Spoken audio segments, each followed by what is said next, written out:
How to use AI powered Siri in iOS 18.3. Firstly, open Settings on your device. In Settings, go to General and click on Software Update.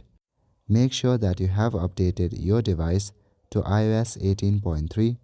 Go back to Settings main page and click on the option Apple Intelligence and Siri. Make sure that Apple Intelligence is turned on.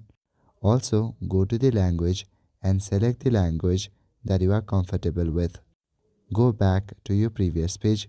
Select the option Talk and Type to Siri. Now you can select from the first three options. You can also press the side button for Siri, but make sure that these two options are enabled.